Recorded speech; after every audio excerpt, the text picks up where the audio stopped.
What's up, YouTube? Today we're talking about Game Freak, but we're not talking about Pokemon. That's right, we're talking about Little Town Hero.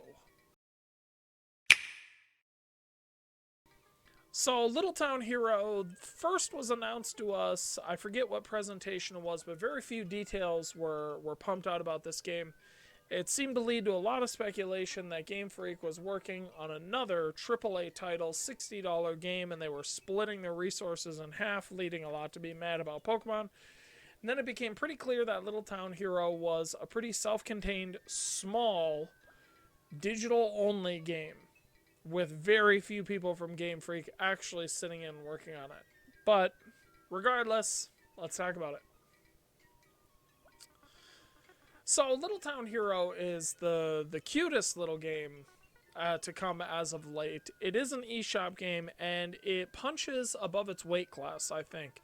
It's $25, I believe, on the eShop, full price. And the game is a JRPG at its core, but it's more like a tactical card game. So, yes, it has JRPG elements. You do get something called Eureka points after each battle. You're allowed to build them into a skill tree that Axe has available to him. We'll talk about the protagonist here in a few minutes. You're allowed to build those Eureka points into the skill tree and level Axe up. But by leveling him up, what you're really leveling up is his base durability and at the same time his cards. And when I say cards, he has these ideas in battle, and these ideas are called Izzets and Dizzets. So you have Izzets, and they're in your hand. Think of them like holding a card in your hand. But then you can pay the cost of that card to flip it, making it a Dizzet, and then it is available to you for the duration of this battle. Now, each Dizzet, when flipped, a lot of them have a flipped effect that could add or subtract or, some kind of special effect, but they could add or subtract to the attack or defense value of yours or your opponent's Dizzets. And so, yeah, that's like a win played ability, which I'm a huge card game player, so I love it. But that is what it feels like. And then, of course, when picking one to do, you can see what the monster is going to do. And then you pick one of your Dizzets that are available to you to play against it. We're going to compare the attack and defense of those, and we might break one or two of the others. Now, if something's broken, it's going to leave play. If it's not broken, it'll remain in play. You don't have to use it on the next attack, but you could. And of those Dizzets, there are three kinds. You have yellow, which are defense-oriented, red, which are attack-oriented, and blue, which are all awesome utility abilities in the game. It's actually a really intriguing system. Like I said, the game masquerades itself as this JRPG, old school, but it's not. It has those elements, but it is so a card game in a JRPG. And I have to tell you, I find it very addicting because of that. I genuinely think the battles are really fun. Now, after every sort of like you build up, right, knocking out the cards of your opponent, their Dizzets, I'm going to call them cards for the rest of the review, but you're going to knock out their Dizzets, which are like cards. And when you do that, they have an all broken status essentially, or an all cleared status, and a lot of those times you'll get a chance turn where you can then leverage one of your attack cards into dealing damage directly to them. And they might have some durability that you have to shatter and break through, but after that you're going to be dealing damage to their hearts. And at the beginning of the game, it's like 3 hearts for a bad guy, to knock them out. So you need 4 rounds of their durability knocked down, and then all their stuff getting knocked down.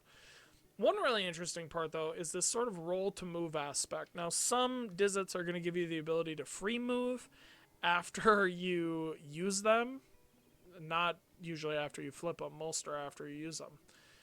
And in those in those moments, you can move around the battlefield. And the battlefield has environmental, things everywhere. Like, one battle against a sheep in Chapter 2 allows you to throw chickens. It allows you to use barrels to your advantage. And it also allows you... It also allows you to utilize allies. So your allies in the little town are spread out all over the battlefield. And as this monster is being baited into chasing you around the battlefield, you can actually leverage those allies. So like your friend Pasmina, she can heal you or heal your durability and then refresh all of your ideas, because they are like cards, and once they're out of your deck, they're out of your deck. And you don't want your deck to run out, because then you'll have no attacks or defenses or utilities.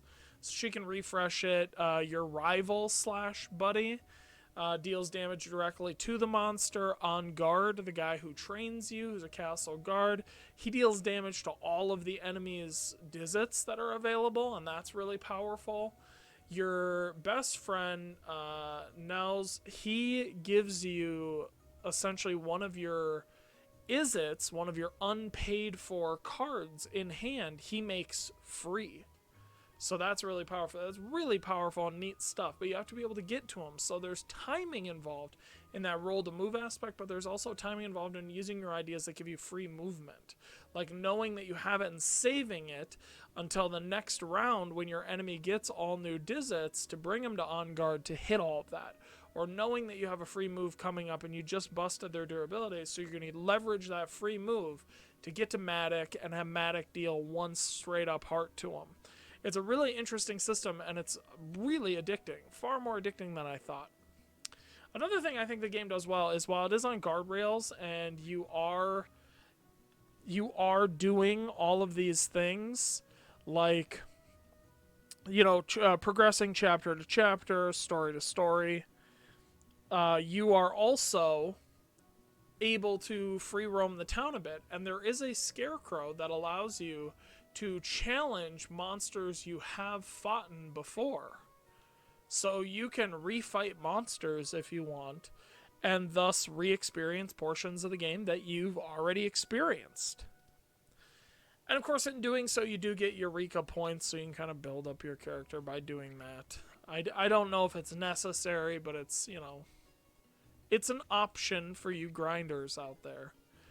And all in all, I don't want to make this into like a 30-minute review or even a 15-minute review. This is a $25 budget game on the Nintendo eShop that is finally truly worthwhile. This to me is definitely worth $25. I recently bought Link's Awakening. I played through Link's Awakening and it took me relatively 8 hours. I believe that this game has more in it, more worth in it. At 25, I would sooner pay for this at 60 than I would Link's Awakening again, because I just believe that there's more fun in this game to be had. And I could be wrong, it could be preference, but for those of you out there that love JRPGs, yes, I think this is a title that you need to seriously watch. Watch some of the gameplay that I did on the channel, watch some of the coverage, and don't listen to reviewers who went into it with Game Freak expectations. Do remember that this is one of the first games they're making in, I'm not sure how long, if it's ever or if it's just a long time, that isn't a Pokemon title. So this is really exciting for multiple reasons, and if you're a fan of JRPGs, I definitely think that you should be checking out Little Town Hero. And it's not a game that's going to be talked about as much as like Untitled Goose Game or anything like that, but that doesn't mean it's not worth your time, and it doesn't mean it's not a good game. I think this shows, like I said, Game Freak has an appetite for games outside the Pokemon market, and if we support this game, because it is good enough to be supported for sure, I think we're going to start seeing more titles from Game Freak that aren't Pokemon, and I think that because of Little Town Hero, that makes me very excited. Anyway, guys, that's my thoughts on Little Town Hero. I am loving this game. It is so addicting. If you've already downloaded Little Town Hero, what are your thoughts? Have you played it? Are you enjoying it? Do you not like it as enough for you? Let me know in the comments section below. And while you're dropping a comment down there, make sure you're subscribed, hit that like button, your notification icon turned on, so whenever I've got thoughts, live streams, anything like that, you're going to be one of the first people to be notified. Thank you guys so much for checking us out. I've been Chris, this has been the Tiger's Den, and you guys have been great.